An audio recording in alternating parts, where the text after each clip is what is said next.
75세 김순예 어머님은 작년 설에 정말 황당무계하고 어처구니 없는 일을 겪으셨습니다. 순례 씨 부부에게는 늦둥이로 낳은 막내 아들이 하나 있습니다. 아들 태규 씨는 순례 씨가 40에 얻은 귀한 아들이었죠. 그저 착하고 건강하게만 자라달라고 바랬던 아들이 어느덧 장성에 32에 결혼을 하였습니다. 아들이 며느리를 처음 소개해 주던 날, 순례 씨는 며느리를 보며 안도했습니다.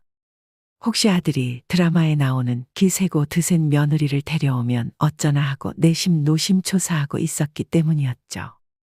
그러나 며느리가 품행도 단정하고 어른에게 예의 바르게 대하는 모습을 보며 순례 씨는 걱정을 덜 수 있었습니다. 무엇보다도 유하고 무던한 성격이 아들과 닮아 있는 것을 보며 순례 씨는 마음이 놓였습니다. 사돈들이 젊다는 것을 아들에게 미리 들어 알고 있었지만 상견례날 마주하고 보니 그 나이 차이를 확연히 실감할 수 있었습니다. 순례 씨는 아직 환갑도 되지 않은 사돈 내외와 자신들의 모습에서 위화감을 느꼈습니다. 순간적으로 나이 차이로 인해 서로 의견이 충돌하면 어쩌나 하는 걱정이 들었습니다. 하지만 나이가 어리다는 이유만으로 섣불리 사돈 내외를 판단할 수는 없었습니다. 그래서 순례 씨는 곧 마음을 다잡았습니다. 나이 차이가 있다고 해서 서로의 생각이나 가치관이 다르리라는 법은 없으니까요. 오히려 젊은 사돈 내외가 가진 새로운 시각과 경험이 결혼 생활에 긍정적인 영향을 미칠 수 있을 것이라는 생각이 들었습니다. 중요한 것은 나이 차이가 아니라 결혼에 대한 가치관이 통하는지, 그리고 사람 대 사람으로서 상대방을 존중하고 배려하는 태도를 지니고 있는지가 더 중요했습니다. 그리고 무엇보다 중요한 것은 아들과 며느리 행복이었습니다. 서로에게 간단히 인사를 나누고 자리에 앉는데 안사돈이 대뜸 먼저 말을 시작습니다. 애매하게 말씀드리면 오해하실 수도 있으니까 단도직입적으로 말씀드릴게요.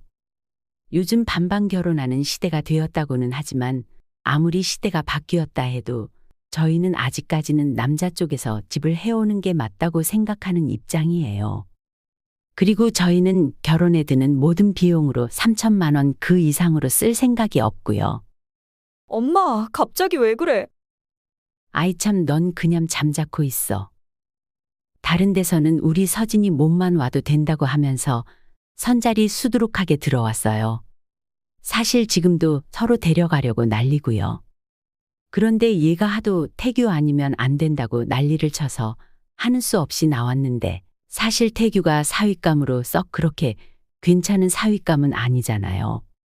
순례 씨는 안사돈의 말에 하도 어이가 없어서 순간 이게 꿈인지 현실인지 분간이 되지 않을 정도였습니다.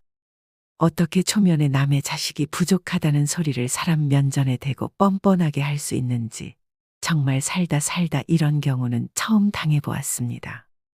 하지만 안사돈은 상대방의 기분은 아랑곳하지 않고 계속해서 말을 이어갔습니다. 순례 씨는 안사돈이 어디까지 선을 넘으며 말을 하는지 잠자코 지켜보기로 했습니다. 요즘 아가씨가 없어서 외국 여자 데려와서 결혼하는 시대인 거 아시죠? 태규가 어디 가서 우리 서진이처럼 이쁜 신부감을 찾겠어요? 얼굴 예쁘지, 키 크지.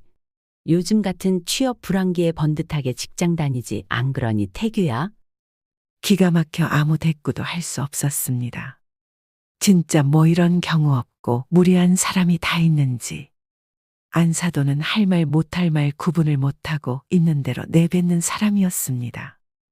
순례 씨와 남편은 벙쪄서 아무 말도 못하고 있는데 아들 태규 씨는 뭐가 그리 즐거운지 사돈의 말을 인정하기라도 하듯 바보같이 웃고 있었습니다. 안사돈은 그런 순례 씨와 태규 씨를 보며 만족스러운 표정을 지었고 마치 기선제압에서 이긴 듯한 의기양양한 얼굴이었습니다. 그러고는 음식이 맛있다며 맛있게 밥을 먹는데 그 모습이 어찌나 얄밉고 속이 상하던지 순례 씨는 밥이 코로 들어가는지 입으로 들어가는지도 모른 채 상견례가 끝나고 말았습니다. 집으로 돌아오자마자 순례 씨는 아들에게 이 결혼을 허락할 수 없다고 말했습니다.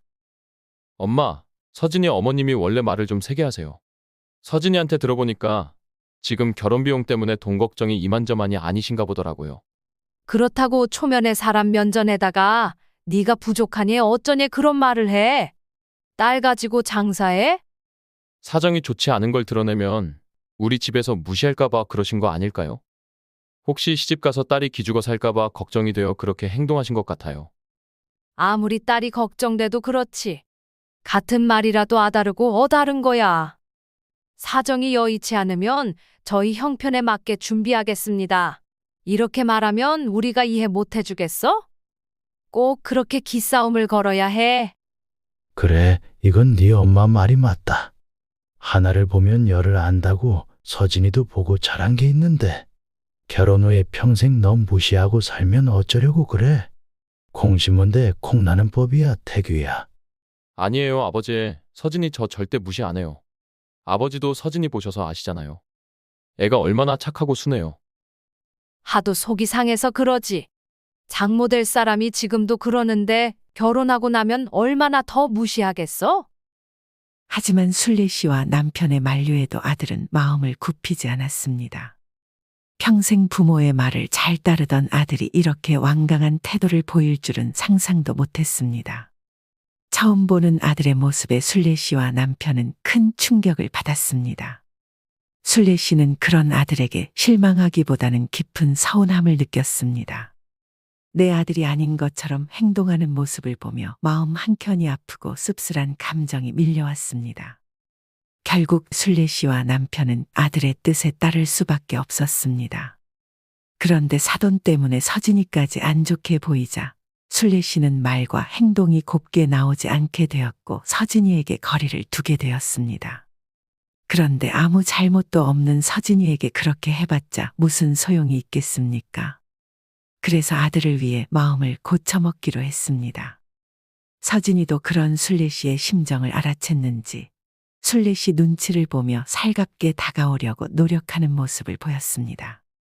하루는 아들 태규가 심란한 얼굴로 집에 들어왔습니다. 서진이와 신혼여행을 계약하고 온다고 했었는데 아들의 표정이 영 좋지 못했죠. 태규야, 오늘 서진이랑 무슨 일 있었어? 둘이 싸웠니? 아들에게 자초지종을 물어보니 서진이가 혼수와 예물을 맞추고 돈이 부족했는지 유럽으로 가려던 신혼여행을 가지 말자고 했다는 겁니다. 그래서 아들이 자신이 비용을 다 낼 테니 제주도라도 갔다 오자고 했지만 서진이는 끝끝내 거절했다고 했습니다. 그 이야기를 듣고 난 이후로 순례 씨는 서진이가 계속 마음에 걸렸습니다. 나도 이렇게 속상한데 한 번뿐인 신혼여행을 가지 못하는 서진이는 얼마나 속상할까라는 생각이 머릿속에서 떠나질 않았습니다. 결국 결단을 내린 후 순례 씨는 서진이를 집으로 불렀습니다. 순례 씨는 봉투를 건네며 말했습니다. 서진아, 프랑스에 가면 에펠탑이라고 멋진 탑이 있다더라. 거기서 너희 둘이 예쁘게 사진 찍어서 카톡으로 보내주렴. 서진이는 놀라 눈이 휘둥그레졌고 금세 그렁그렁한 눈물이 한가득 맺혔습니다. 어머님, 아버님, 정말 감사합니다. 앞으로 저 정말 두 분께 잘하고 태규 씨랑 항상 행복하게 사는 모습 보여드릴게요. 서진아, 우리는 널 딸처럼 생각해. 너처럼 예쁜 딸이 생겨서 얼마나 기쁜지 모른단다. 그러니까 앞으로 힘든 일이나 돈 때문에 소갈이 하지 말고 이제 가족이니까 편하게 이야기할 수 있는 사이가 되자꾸나. 하지만 이 마지막 말이 순례 씨에게 치명적인 독으로 돌아올 줄은 꿈에도 생각하지 못했습니다. 그리고 이때부터 순례 씨와 아들 부부 사이에 조금씩 금이 생기기 시작했습니다. 이후 서진이는 순례 씨를 엄마라 부르며 부모와 자식처럼 가깝게 지내게 되었습니다. 하지만 그게 문제였습니다. 서진이는 스스럼 없이 지내다 보니 점점 순례 씨 부부에게 버릇없이 행동하기 시작했습니다. 첫 번째로는 반말을 하는 것이 일상이 되었습니다. 엄마, 이거 반찬이 왜 이렇게 짜? 그렇게 짜니? 간도 제대로 못 맞추고 나이 든 거 티내는 거야, 뭐야? 괜히 입만 버렸잖아. 나는 도저히 못 먹겠으니까 버리고 다시 만들어줘. 간 만든 반찬을 제 입에 안 맞다고 버리려는 걸 간신히 뜯어 말린 적도 있습니다. 두 번째로는 순례 씨와 남편을 보고도 인사를 하지 않기 시작했습니다. 서진이 와 있었네. 어쩐 일이냐? 엄마가 반찬 준다고 그래서 왔지. 아휴, 미리 만들어 놓지도 않고 뭐 한 거야? 그러면서 남편을 보고도 일어나 인사하지도 않고 대답도 성의 없이 했습니다. 세 번째로는 순례 씨가 집안에서 분주하게 움직이고 있거나 주방에서 일을 하고 있으면 어머니 뭐 도와드릴 거 있어요? 뭐 도와드릴까요? 라고 묻지도 않고 소파에 엉덩이 딱 붙이고 앉아 꼼짝하지 않았습니다. 이를 더는 두고 볼 수 없었던 남편은 서진이를 따로 불러다 얘기를 했습니다. 서진아, 아무리 가족이라도 서로 얼굴을 마주쳤으면 반갑게 인사해주고 도움이 필요할 땐 서로서로 도와가며 지내야 해. 편하게 지내는 것이 상대방을 막대하고 소홀히 대해도 된다는 의미가 아니란다. 오히려 가족일수록 서로를 더욱 소중히 여겨야 해. 편하게 지내는 건 좋지만 서로에 대한 예의는 항상 지켜야 하는 거야. 남편은 서진이를 좋은 말로 다독이면 서진이가 자신의 행동을 뉘우치고 반성할 줄 알았다고 했습니다. 하지만 예상치 못한 반응에 남편은 깜짝 놀라고 말았습니다. 서진이는 남편의 말이 끝난 후에도 한참 동안 그저 뚫어져라 쳐다보기만 했다고 했습니다. 아, 말 편하게 했다고 그러시는 거예요? 그리고 가족끼리 인사는 생략할 수도 있는 거 아닌가요? 저는 아버님, 어머님이 저를 딸처럼 생각하신다고 하셔서 그랬죠. 저보고도 아버님, 어머님을 부모처럼 편하게 생각하라 하셨잖아요. 이제 와서 이러시니까 제가 더 당황스럽네요. 아니, 그런 뜻이 아니라 내 말은 아무리 우리가 가족이지만 서로에게 지켜야 할 예의가 있다는 거지. 딸 같은 며느리는 무슨 빙빙 돌려 말하실 거 없으세요? 시부모 말씀 고분고분 잘 따르고 딸처럼 싹싹하게 잘 챙기라는 말씀이시잖아요. 아버님 말씀 이제야 무슨 뜻인지 알겠네요. 라며 오히려 어이없다는 반응을 보였다고 했습니다. 그렇게 서진이는 반찬도 챙겨가지 않고 인사도 하지 않은 채 집으로 가버렸습니다. 그리고 얼마 뒤 첫째 산날 서진이는 마치 보복이라도 하려는 듯 본색을 드러내기 시작했습니다. 그날 이후 서진이는 순례 씨와 남편에게 거리를 두었지만 아무 불평 없이 제사 준비를 도왔습니다. 그러나 몇 시간 동안 대화도 없이 음식 준비만 하려니 여간 힘든 게 아니었습니다. 숨이 막히는 적막함에 가슴이 갑갑해지자 순례 씨는 서진이가 반말하던 때가 그리워질 정도였습니다. 우여곡절 끝에 제사를 끝마친 후 순례 씨는 딸들과 아들에게 줄 제사 음식을 챙겼습니다. 서진아, 오늘 음식 한다고 고생 많았지. 너 좋아하는 것들로만 챙겼으니까 가져가서 먹어. 그러자 서진이는 순례 씨에게 직장 상사를 대하듯 사무적인 태도로 말했습니다. 어머님, 음식은 됐고 저 용돈 주세요. 갑자기 무슨 용돈? 저 오늘 일한 수고비요. 그 순간 자리에 있던 모든 사람이 서진이를 쳐다봤습니다. 당황한 순례 씨는 어쩔 줄 몰랐고 대신 남편이 나섰습니다. 아니, 가족 행사에서 수고비를 달라니 그것도 제삿날에. 옳게 하루 종일 똥 씹은 표정을 하고 있더니 이 말하려고 그랬던 거야? 힘든 게 있으면 말을 하지 그랬어. 아니요, 별 뜻은 없어요. 저번에 아버님께서 저한테 가족끼리라도 지켜야 할 선이 있다고 하셨거든요. 그래서 아무리 가족이라도 제가 도와드린 걸 고맙게 여기셨다면 말로만 넘어갈 게 아니라 그에 마땅한 보상을 해주시는 게 맞다고 생각해요. 보자 하니까 돈 타령하는 게 집안 내력이야? 상견례 때도 남자 쪽에서 집해오는 게 당연한 거라고 대놓고 얘기했다며? 그럼 너도 제사일 돕는 게 당연한 거지 무슨 수고비를 바래? 형님, 돈 타령이라뇨. 지금 저희 엄마 욕하시는 거예요? 김씨도 아닌 제가 왜 김씨 제사를 준비해야 해요? 이런 대우 부당하고 억울해요. 서진이 말이 맞지. 누나가 왜 난리야? 누나들도 시댁에서 제사 끝나고 수고비 받는다며? 첫째 딸과 아들이 큰 소리를 내며 싸우려 들자 순례 씨가 급히 막아섰습니다. 그래, 서진아, 내가 생각이 짧았다.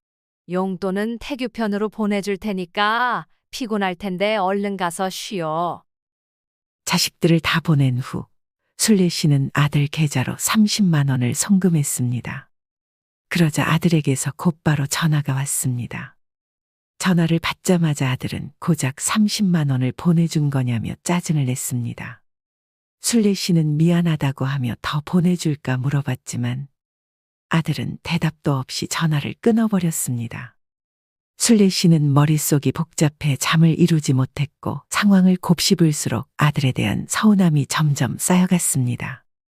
그렇게 한바탕 감정의 소용돌이가 지나간 후 마음이 가라앉을 쯤 아들이 기쁜 소식을 전해왔습니다. 엄마 서진이 임신했어요. 이제 16주 됐는데 딸이래요. 순례 씨와 남편은 그동안의 불미스러운 일들을 까맣게 잊고 뛸 듯이 기뻐했습니다. 너무나도 귀한 생명이 찾아와 준 것이니까요. 어쩐지 서진이가 2달 전에 갑자기 일을 그만두길래 무슨 일인가 싶었는데 이제야 이해가 되었습니다. 아들이 전화길 입덧이 심해서 하루 종일 밥도 못 먹고 변기를 붙잡고 있다고 했습니다. 남들은 며느리가 입덧이 심하면 아기가 잘 클까 걱정하지만 순례 씨는 아기보다도 서진이가 더 걱정이 되었습니다.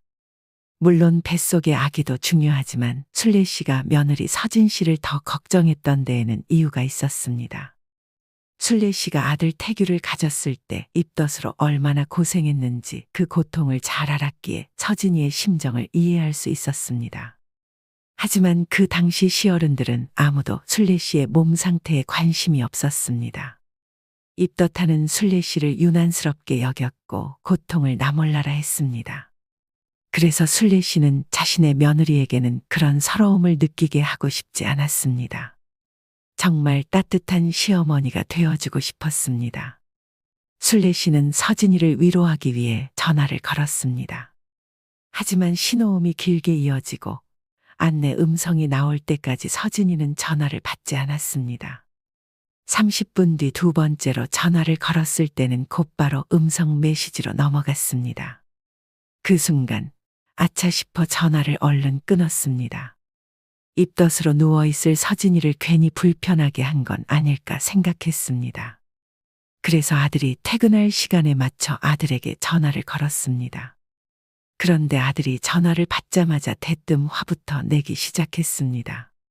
엄마 서진이 입덧 때문에 힘들어서 예민한데 왜 그렇게 전화를 해대세요? 내가 무슨 전화를 그렇게 많이 했다고 그래? 2번밖에 안 걸었어. 앞으로 서진이한테 전화하지 마시고 말할 거 있으면 저한테 전화하세요. 근데 오늘은 무슨 일로 전화하신 건데요? 순례 씨는 자신의 마음도 몰라주는 아들에게 또다시 서운함을 느꼈지만 내색하지 않고 말을 이어갔습니다. 서진이가 입덧 때문에 고생한다기에 걱정이 돼서 전화했지. 그러면서 서진이가 먹고 싶은 음식이 있는지 물어봤습니다. 됐어요. 만드시지 마세요. 넌 잘 몰라. 입덧으로 고생하는 와중에도 생각나고 먹고 싶은 음식들이 있단 말이야. 아, 그냥 하지 말라면 하지 좀 마세요. 아들의 호통에 순례 씨는 심장이 벌렁거렸습니다. 서진이가 예민해져서 아들도 덩달아 예민해진 것일까요? 그저 걱정이 되어 전화를 했던 것인데 평생 짜증 한 번, 화 한 번 내지 않았던 아들이 결혼 후 왜 이렇게 달라진 건지 순례 씨는 늦은 나이에 사춘기 아들을 둔 것 같은 기분이 들었습니다. 아들이 하지 말라고는 했지만 순례 씨는 서진이를 위해 뭐라도 해주고 싶었습니다. 그래서 돋보기를 끼고 유튜브에다 입덧할 때 먹으면 좋은 음식과 입덧할 때 생각나는 음식 등을 찾아보았습니다.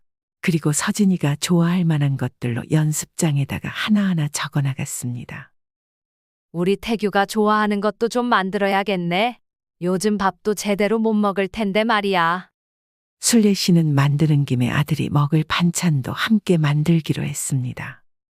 결혼하면 엄마의 음식이 생각나기 마련이니까요. 순례 씨는 새벽부터 시장에 가서 신선한 재료들로 장을 보고 하나하나 정성을 들여 만든 음식들을 새로 산 반찬통에 예쁘게 담았습니다. 그리고 혹시라도 상할까봐 아이스박스에 차곡차곡 담았습니다. 순례 씨는 아들과 서진이가 맛있게 먹을 생각에 마음이 푸근해졌습니다. 우리 이거만 건네주고 바로 오자고요. 거기까지 가는데 들어가서 차라도 한 잔 안 마시고. 아휴 참, 서진이 힘들어서 안 돼요. 그냥 인사만 하고 옵시다. 초인종을 누른 순례 씨는 아들이 좋아할 것이라는 기대에 가득 차 있었습니다.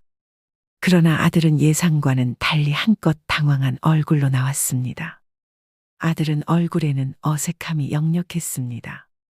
연락도 없이 어쩐 일이세요? 이거 서진이 먹을 거랑 너 반찬 좀 만들었어.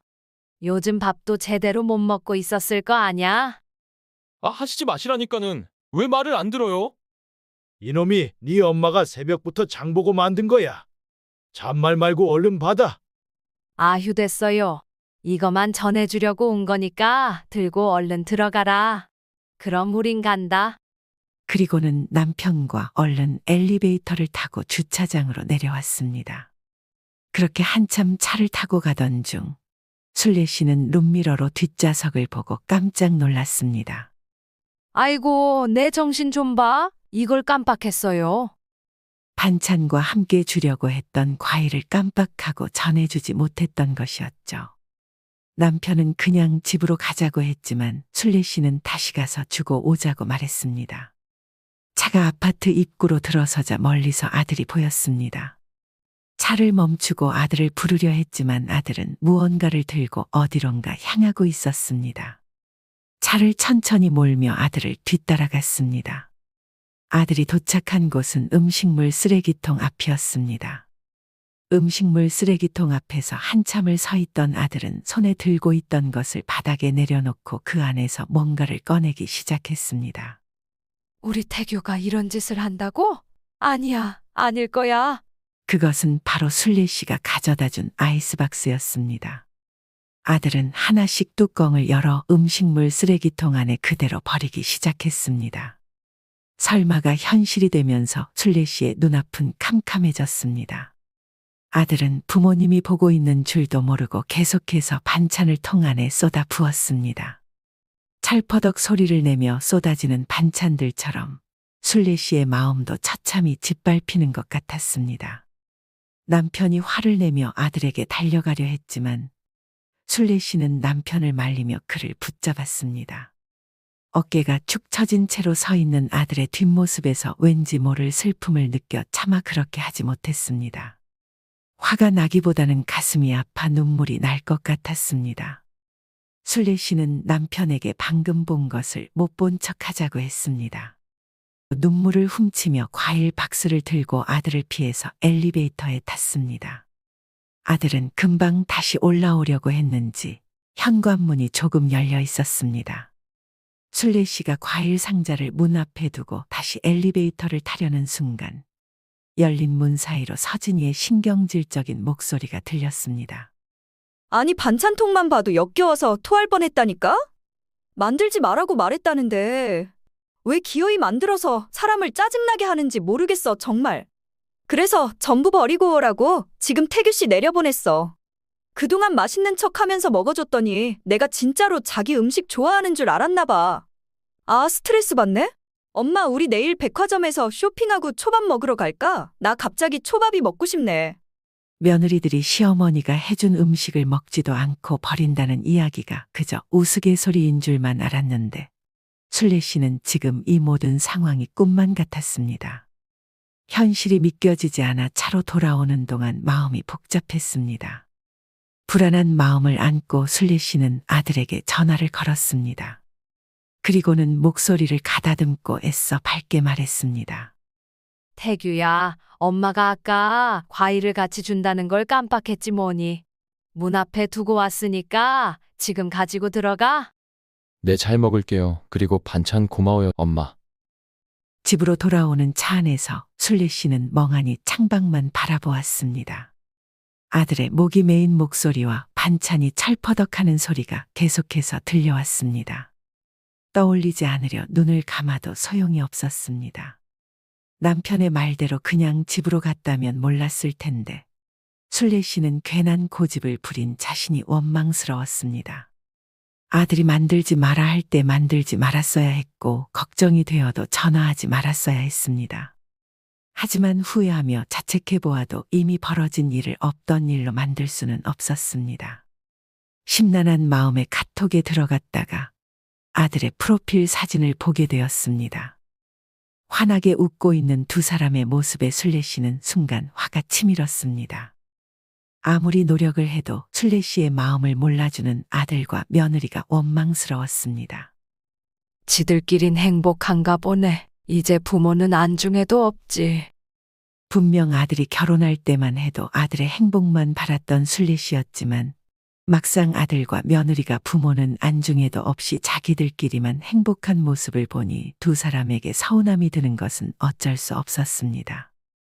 그 후로도 서진이의 입덧 때문에 아들은 만나기를 거부하였고 가끔 안부를 묻기 위해 전화를 걸 때 말고는 아들의 소식을 전혀 알 수 없었습니다. 그렇게 무더웠던 여름이 지나가고 어느덧 9월이 되었습니다.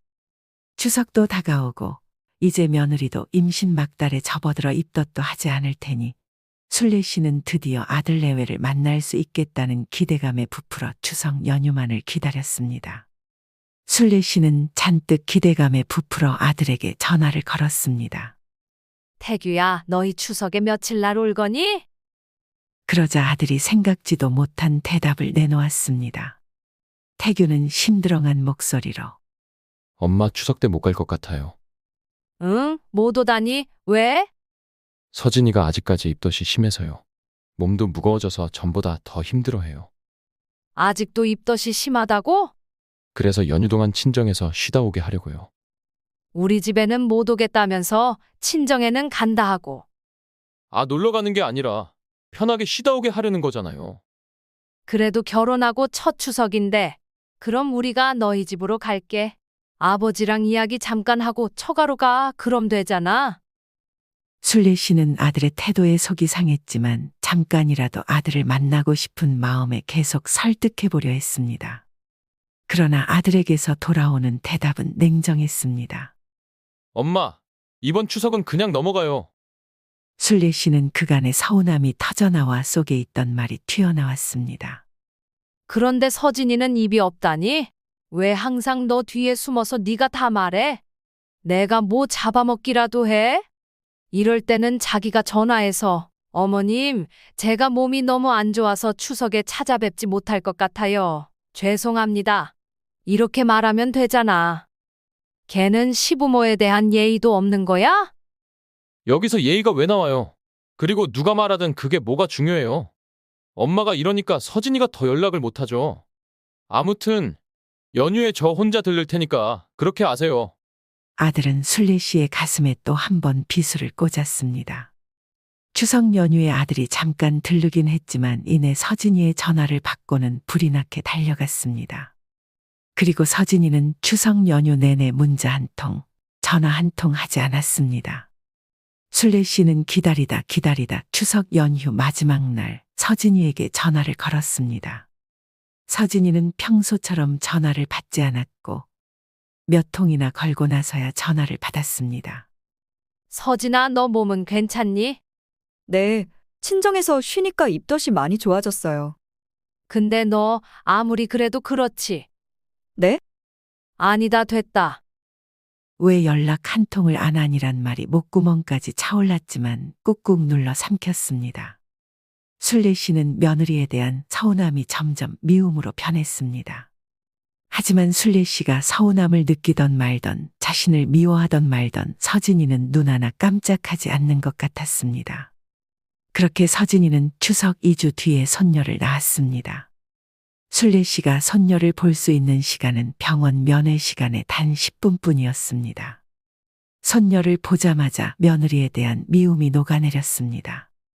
며느리가 조리원과 친정에서 몸조리를 하는 동안 아들은 영상통화로 손녀를 보여주었습니다. 순례 씨는 하루라도 빨리 손녀를 안아보고 싶은 마음이 굴뚝 같았습니다. 영상통화를 할 때마다 손녀에게 수아야, 곧 만나자. 할머니가 수아 많이 보고 싶어라고 말했습니다. 그러나 며느리는 할머니 보러 갈게요. 어머니 나중에 보러 오세요 같은 형식적인 말조차 한 번도 해주지 않았습니다. 순례 씨는 그런 며느리의 행동에서 손녀를 보여주기 싫다는 느낌을 강하게 받았습니다. 친정에서 2주 동안 몸조리를 하겠다던 서진이는 점점 한 주씩 늘더니 2달이나 친정에서 머물렀습니다. 순례 씨는 3달 만에서야 손녀를 안아볼 수 있었습니다. 손녀는 아들을 똑 닮아 있었습니다. 수아가 아빠를 쏙 빼닮았네. 그래요? 그럼 수아가 엄마 닮은 거네. 내가 엄마랑 붕어빵이잖아. 그 순간 며느리가 아들을 노려보며 벌컥 화를 냈습니다. 무슨 말도 안 되는 소리를 하고 있어? 수아는 나 닮았거든? 함부로 어디 가서 그런 소리 하지 마. 아기가 누굴 닮으면 어떻나요? 어느 쪽을 담든 이쁘긴 매 한 가지인데. 그저 별 뜻 없이 한 말의 며느리는 큰일이라도 난 것처럼 정색을 하였습니다. 아마도 아들이 손녀를 보고 순례 씨를 닮았다 해서 며느리가 그렇게 화를 낸 것 같았습니다. 며느리의 반응에 섭섭함을 느꼈지만 한편으로는 이제 앞으로 손녀를 마음껏 볼 수 있다는 설렘이 그 섭섭함을 덮었습니다. 하지만 그것은 순례 씨 혼자만의 생각이었습니다. 손녀에 대한 기쁨과 설렘도 잠시, 아들은 애가 일찍 생긴 탓에 신혼을 제대로 즐기지 못했다며 손녀를 처가에 맡기고 여행을 다녀오겠다고 했습니다. 그것도 무려 2주 동안 말이죠. 순례 씨는 그동안 손녀를 못 보기도 했고 정말 잘 돌봐줄 자신이 있어서 손녀를 맡아주겠다고 했습니다. 그러나 아들은 결국 자기 장모에게 맡기겠다고 고집을 부렸습니다. 다른 때는 한마디도 안 하던 며느리도 이날만큼은 손녀를 친정에 맡기겠다고 말하며 순례 씨가 봐주는 것을 완강히 거부했습니다. 겉으로는 어머니 고생하셔서 안 된다며 순례 씨를 걱정하는 듯한 말을 했지만 순례 씨는 그런 며느리의 속내를 꿰뚫어 볼 수 있었습니다. 손녀를 순례 씨에게 맡기는 것이 죽기보다 싫다는 며느리의 마음이 눈에 훤히 보였기 때문이었습니다. 아들은 뭐가 그리 신나는지 여행 얘기를 하다가 갑자기 돈 얘기를 꺼냈습니다. 여행 다녀오면 장모님한테 한 400은 드려야겠지? 그러자 며느리가 아들의 옆구리를 툭 치며 순례 씨를 쳐다봤습니다. 뭐 400? 너희 형편에 무슨 돈이 있다고? 나는 돈 안 줘도 되니까 수아 나한테 맡겨라. 어머님, 지금 저희 엄마한테 돈 주는 게 마음에 안 드시는 거세요? 아니 그런 게 아니라 남의 애도 아니고 손녀 봐주는 건데 자식들한테 무슨 돈을 받냐는 거지. 됐어요. 70 넘은 사람이 어떻게 애를 본다고 그래요? 엄마보단 50대이신 장모님이 봐주시는 게 안전하지. 괜히 애 보고 싶어서 그러시는 거잖아요. 아들은 이미 장모랑 이야기 다 끝났다며 더 이상 아무 말도 못 꺼내게 했습니다. 아, 그리고 여행 가서 가족들 선물 아무것도 안 사올 거니까 그렇게 아세요. 그러면서 온 지 1시간도 안 돼서 손녀를 안고 자리에서 일어났습니다. 아니 벌써 가게? 저녁이라도 먹고 가지. 오랜만에 수아 보는 건데. 그럼 어머님, 여행 다녀와서 생신 때 뵐게요. 며느리는 순례 씨의 말을 자르고는 손살같이 밖으로 나갔습니다. 어쩜 저럴 수가 있을까. 며느리도 며느리지만 갈수록 며느리에게 물들어가는 아들이 더 야속하게 느껴졌습니다. 사실 손녀를 보고 싶어서 그러는 거냐던 아들의 말이 틀린 말은 아니었기에 순례 씨도 조금 뜨끔하긴 했습니다. 하지만 손녀를 정성껏 보살피겠다는 마음은 정말 진심이었습니다. 그리고 누가 여행 선물 같은 거 받았나요?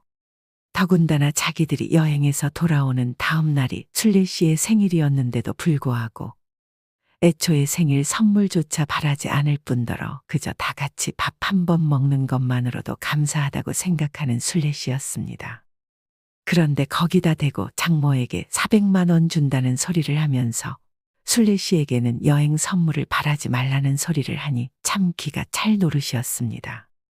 그렇게 아들과 며느리는 사돈에게 손녀를 맡기고 여행을 떠났습니다. 이 이야기를 다른 사람들이 들으면 애 안 봐서 좋지 뭔 고생을 사서 하려드나 하겠지만 며느리가 자신에게 거리를 두면 둘수록 순례 씨의 서운함도 점점 커졌습니다. 그렇게 2주가 지나고 순례 씨의 생일이 되었습니다. 순례 씨는 아들이 여행에서 돌아오는 날만을 손꼽아 기다렸습니다. 오랜만에 온 가족이 모여 다 같이 밥을 먹을 생각에 마음이 들떴습니다. 딸들이 밖에서 외식을 하자고 했지만 순례 씨는 어린 수아를 위해 집에서 밥을 먹자고 했습니다. 손수 생일상을 차리고 말끔한 옷으로 갈아입은 후 아들 내외를 기다렸습니다. 그런데 아들은 약속한 시간이 한참이 지났는데도 나타나지 않았습니다. 엄마, 태규 왜 이렇게 안 와? 그러게 말이다. 왜 이렇게 안 오지? 5시까지 온댔는데. 벌써 1시간이 지났어. 내가 전화해볼게. 딸들의 성화에 덩달아 남편 또한 심기가 불편해졌고 남편은 아들에게 전화를 걸었습니다. 남편이 전화를 하려는 순간 때마침 아들에게서 전화가 왔습니다. 태규야, 너 어디쯤이야? 오고 있어? 저희 아직 처갓집에 있어요. 아직도 거기 있으면 어떡해? 5시까지 오기로 했잖아. 수아 맡기고 가려고 했는데 수아가 오랜만에 저희를 봐서 그런지 서진이한테서 안 떨어지려 그러네요. 수아도 같이 와야지 왜 맡기고 와? 아직 사람 많은데 데리고 가면 안 된다고 장모님이 그러시네요. 그래서 말인데 저희는 다음에 찾아뵈면 안 될까요? 저희도 여행 피로 때문에 몸이 너무 피곤하네요. 너는 네 장모 말이면 죽는 신용이라도 하겠다. 아들이라는 놈이 어떻게 이럴 수 있어? 오늘 네 엄마 생일이야. 네 엄마가 이날만 얼마나 손꼽아 기다린 줄 알아? 아, 알아요. 그래서 지금 죄송하다고 전화드린 거잖아. 생일이라고 꼭 생일날 만나야 해요? 무슨 말 같자는 소리야. 듣기 싫다.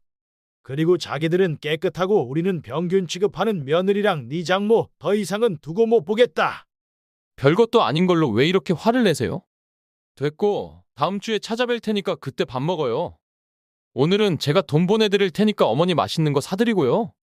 필요 없어. 다신 연락도 하지 말고 찾아오지도 마라. 부모 말 잘 듣고 평생 말썽 한번 피우지 않았던 아들이 어쩌다 이렇게 변해버린 것일까요? 엄마 생일도 아무렇지 않은 날로 취급해버리고 자기 부모 형제들을 평균 취급하는 며느리와 장모의 행동에 덩달아 휩쓸려 가족을 하찮게 여기는 아들이 돼버린 것일까요?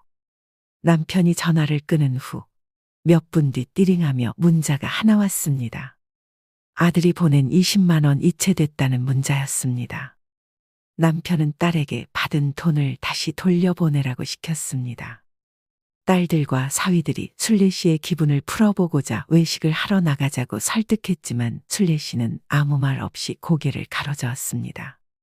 남편까지 나서서 설득을 하였지만 순례 씨는 도저히 나갈 기분이 아니었습니다. 그냥 집에서 미역국에 밥이나 먹읍시다. 니들도 얼른 먹고 가. 엄마 좀 눕고 싶다. 그렇게 순례 씨는 자신이 끓인 미역국을 먹으며 생일을 보냈습니다. 며느리는 아들이 전화했으니까 자기는 전화 안 해도 된다고 생각했는지 전화 한 통 하지 않았고 카톡으로 생신 축하한다는 말 하나 보내고 순례 씨가 먹지도 않는 아메리카노 커피 쿠폰을 선물로 보냈습니다. 아휴, 내가 써서 안 먹는 거 뻔히 알면서 얘는 일부러 이러나. 순례 씨가 한숨을 쉬며 작게 읊조리자 그것을 본 딸이 며느리가 보낸 카톡을 보게 되었고 화가 난 딸이 며느리에게 전화를 하려들자 순례 씨는 모든 걸 체념한 듯 딸을 말렸습니다. 순례 씨는 그동안 며느리를 이해해 보려고 정말 많은 노력을 했습니다. 실망감과 서운함이 극에 달해 밤새 잠을 이루지 못하였고 다음 날 아침 눈을 뜨자마자 아들에게 전화를 걸었습니다. 내가 그동안 참고 참았는데 어떻게 생일날까지 이럴 수 있니? 엄마는 더 이상 상처받기 싫으니까 너희 이제 앞으로 오지 말아라. 전화를 끊은 뒤 순례 씨는 모든 것이 부질없게 느껴졌습니다. 시부모가 뭐만 하면 죄인 취급하는 시대가 돼버린 것이 한탄스럽게 느껴졌습니다. 둘이 잘 살기 위해서 며느리가 시부모를 무시하고 시댁과 거리를 두는 것이 정당한 행동으로 여겨진다면 아들 또한 처가에 대면대면하게 굴고 거리를 두는 것이 맞지 않는가. 하지만 며느리와 달리 아들은 처가에 왜 이렇게 잘하는 것일까? 애써 이해해 보려 할수록 순례 씨의 머릿속은 복잡해졌습니다. 더 이상 집에 찾아오지 말라는 말에 놀랬는지 아들과 며느리가 손녀를 데리고 집으로 찾아왔습니다. 어머님, 수아가 그렇게 보고 싶으셨어요? 서운하셨다면 죄송해요. 애가 어리니까 제가 걱정이 많아서 그랬어요. 그래서 오늘 수아 실컷 보시라고 데리고 왔어요. 며느리는 손녀를 순례 씨 앞에 내려놓더니 말을 끝내기 무섭게 아들을 잡아 끌며 자리에서 일어났습니다. 너희 어디 가니? 차에 뭐 두고 왔어? 아니요, 저희 영화 보러 가려고요. 갑자기 찾아와서는 애를 맡기고 영화를 보러 간다니 당최 이게 무슨 뚱딴지 같은 소리인가 싶었습니다. 엄마, 그동안에 못 봐서 삐지셨잖아요. 그러니까 오늘 실컷 보시라고요. 그럼 저희 다녀올게요. 순례 씨의 서운함을 이런 식으로 비꼬는 아들과 며느리의 태도에 헛웃음이 터져나왔습니다. 손녀는 순례 씨의 기분을 풀어주려는 듯이 방긋방긋 웃으면서 순례 씨를 바라봤습니다. 그 덕분에 속상했던 마음이 가라앉았고 순례 씨의 마음이 한결 가벼워졌습니다. 이유야 어떻든 손녀와 함께할 수 있는 시간에 감사하기로 했습니다. 순례 씨는 손녀를 유모차에 태우고 동네 산책을 나섰습니다. 손녀와 함께 만든 첫 번째 추억이었습니다. 손녀가 고개를 왔다 갔다 하며 밖을 구경하는 모습을 보면서 순례 씨는 그 모습에 행복해져 미소가 지어졌습니다. 순례 씨는 손녀와의 산책이 이렇게 특별하고 소중할 줄은 몰랐습니다.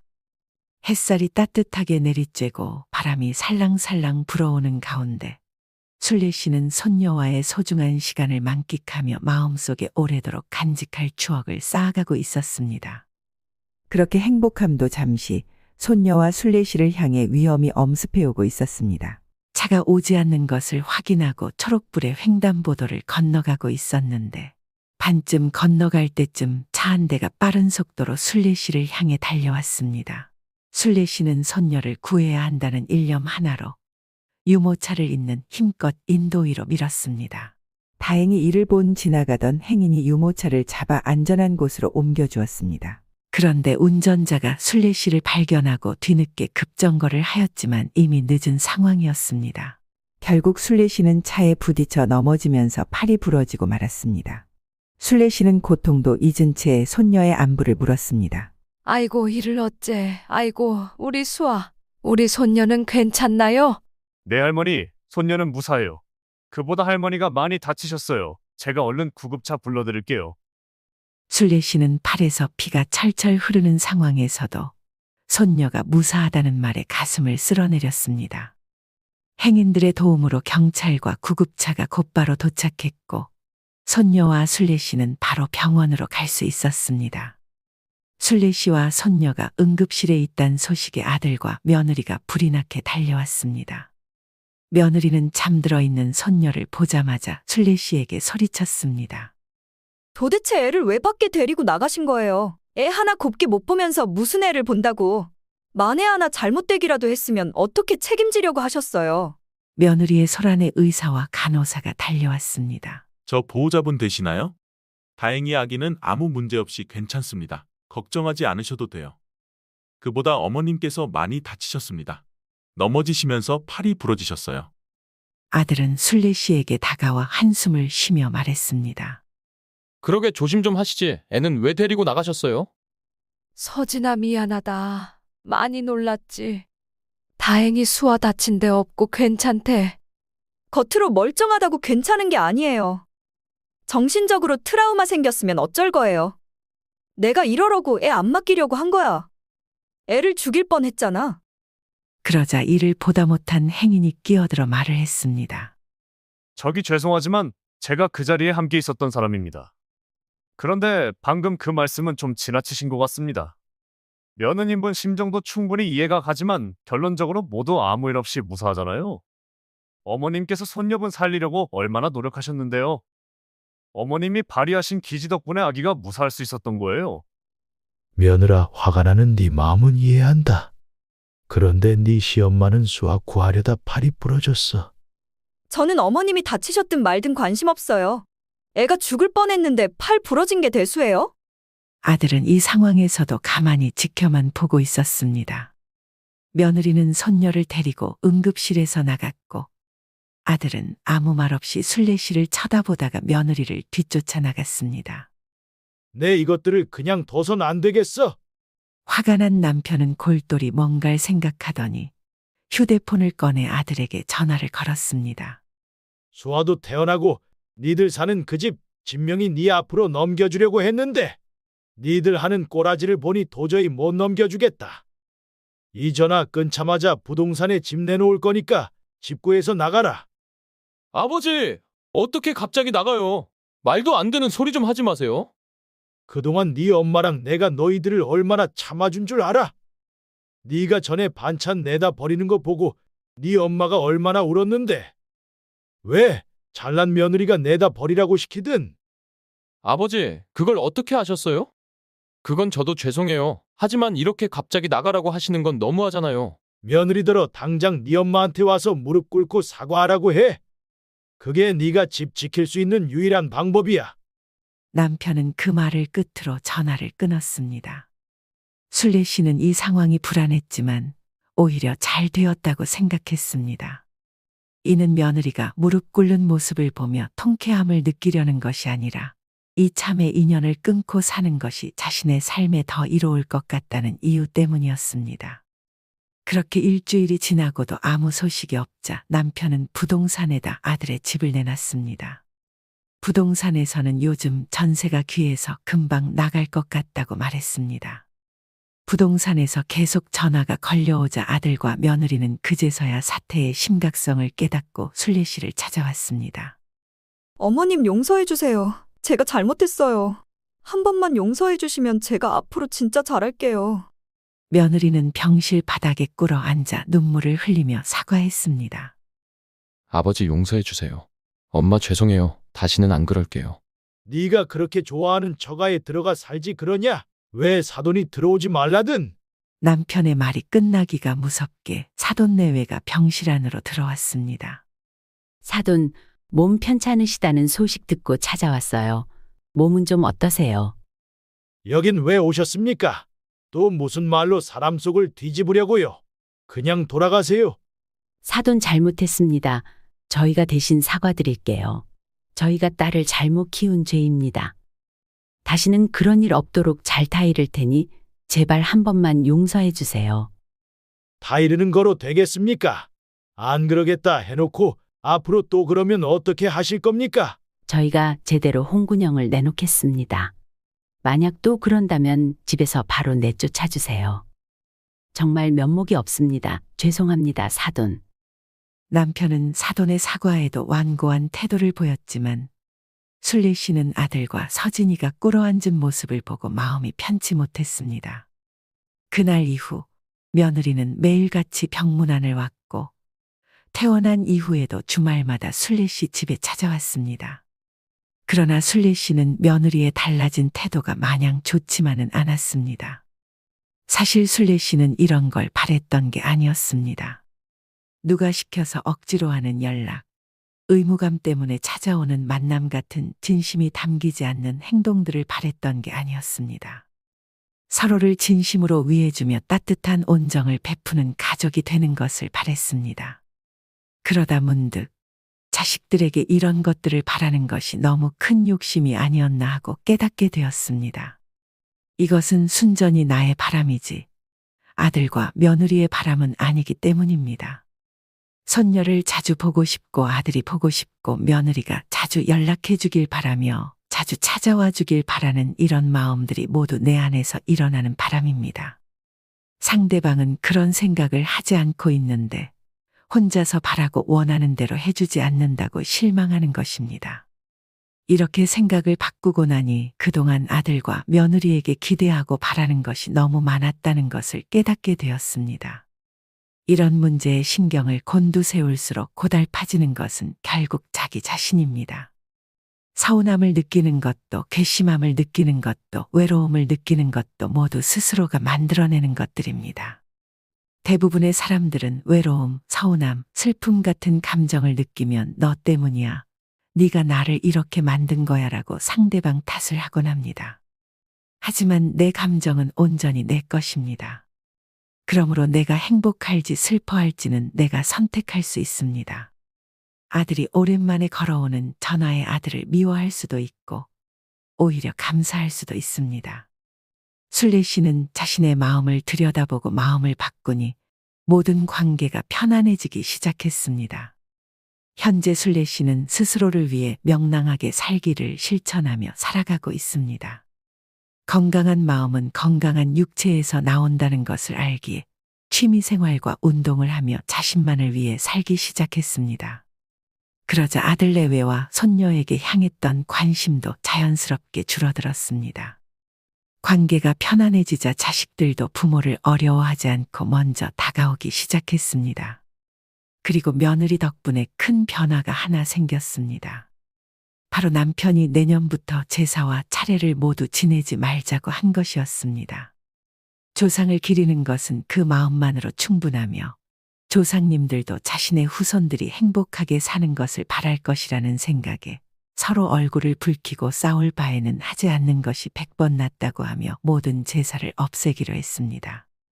그 시간에 여행을 가거나 각자 가족들끼리 시간을 보내는 것이 후손들이 행복하게 사는 방식이라는 것을 조상님들도 이해하실 것입니다. 여러분, 오늘의 이야기 어떻게 들으셨나요?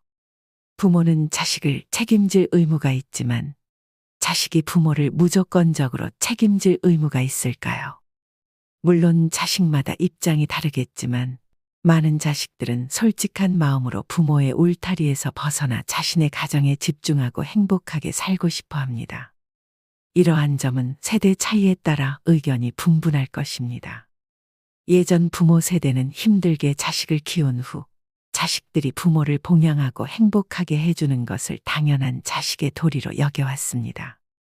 그러나 세대가 바뀌면서 자식들은 자신의 인생을 살기에도 벅차다는 시각으로 변화하고 있으며 자식이 부모를 무조건 책임져야 한다는 인식이 점점 줄어들고 있는 것 같습니다. 부모가 자식에게 해준 것에 대해 대가를 바라는 것은 자식에 대한 온전한 사랑과 희생일까요?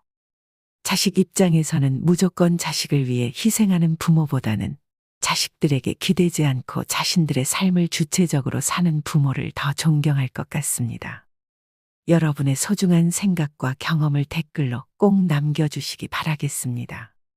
마지막으로 오늘 이야기가 많은 분들에게 전해질 수 있도록 소중한 분들에게 공유해 주세요. 끝으로 구독과 좋아요, 알림 설정까지 꼭 부탁드립니다. 오늘도 영상을 끝까지 시청해 주셔서 감사합니다. 구독자 여러분의 행복한 인생을 응원하며 다음에 더 좋은 영상으로 찾아뵙겠습니다. 감사합니다.